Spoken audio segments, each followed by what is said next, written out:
My mother hates my 6-year-old sister with Down syndrome and blames her for our dad leaving us. I want to have custody of my sister, but my mom won't let me.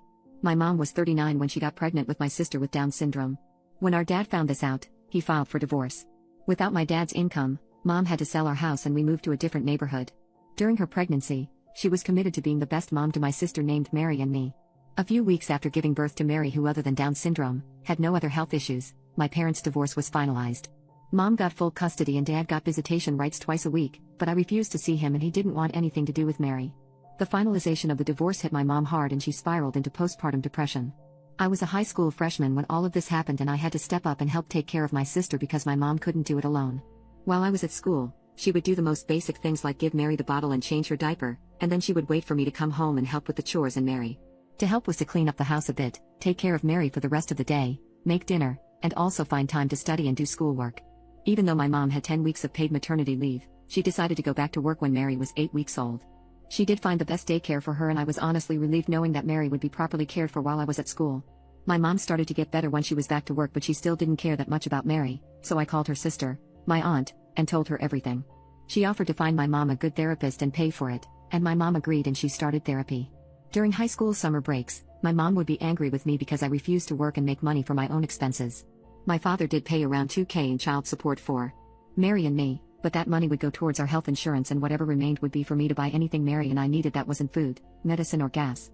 I didn't want to work because summers were the only time of the year I could actually have some time for myself. Every summer, Mary would only be in daycare a few times a week for a few hours while I would do housework and run errands, and we would spend the rest of our time together.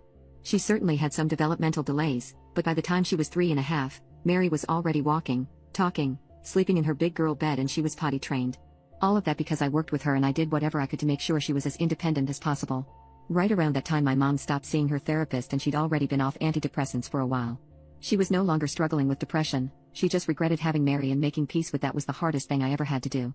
I always hoped that she would get better and that she would come around, but no medicine could help the way she disregarded and resented Mary. She made it very clear to me she disliked Mary, and even once said, "I don't give an F about that stupid girl, she destroyed everything," when I asked her why she did not get Mary a snack from her grocery trip. Those words stuck with me. I graduated high school and even though I had known for years that college wouldn't be a part of my reality, it was a really painful time for me because it's something I wanted. Still, after a 1-month trial period at my friend's mom's event planning agency, I landed a full-time, well-paying job. Mom and I were a bit financially stressed because my portion of the child support ended when I turned 18, so this job really saved us and I was so excited to finally start saving money and to give Mary her own room since we were sharing one. But since I got a new job, my mom decided to cut her hours and only work part-time because she was tired of being the sole breadwinner and she deserved to slow down and semi-retire. I was really mad because I had to pay for roughly 70% of all monthly expenses for the household while she would pitch in here and there, and spend the rest of her money however she liked. She no longer felt obligated to financially contribute. I ended up getting a second job a few months later. It wasn't a full-time job because I worked from home and I got to choose my projects. I basically booked social media influencers with companies and helped them figure out if they were a good match for advertisements and campaigns. It was really easy and I was able to make an additional $1,000 a month.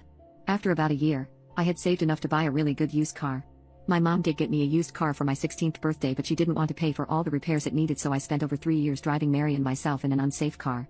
I was proud of myself, so you can imagine the absolute shock that ensued when my friend called me to ask me why I was selling the car I just got. My mom posted photos of my car on her Facebook and put it up for sale because, according to her, I didn't need a fancy car. She said we could split the money and I could get a more cost-effective car since I had to be more responsible with my finances. The argument that followed was our biggest one yet, and we ended up establishing some strict rules when it comes to our relationship. From that moment on, our mom became like a roommate to Mary and me. I even stopped calling her mom and started using her name.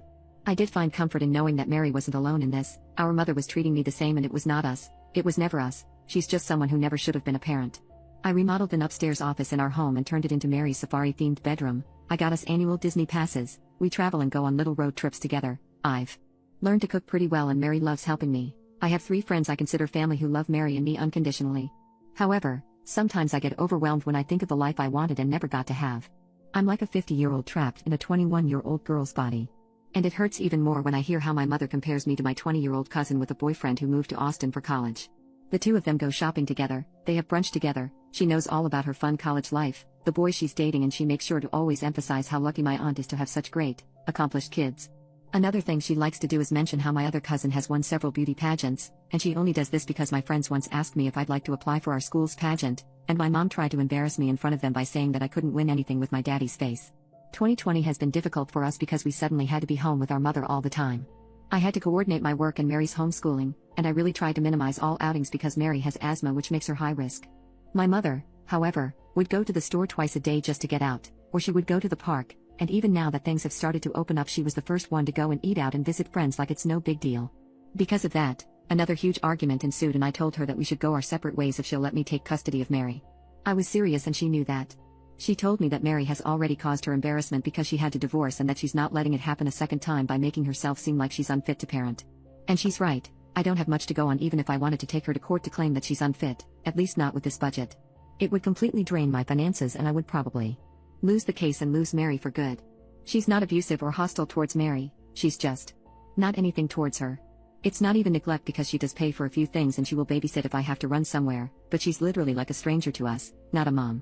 That really crushed me, and I was sitting in the kitchen thinking about everything when Mary came to ask me for a snack. I didn't hear what she said, so she talked back and I yelled at her. I snapped at her for the first time ever and she looked at me the same way she looks at our mother. I'm so terrified that I'll allow myself to become like her because she's just pushing my buttons whenever she can.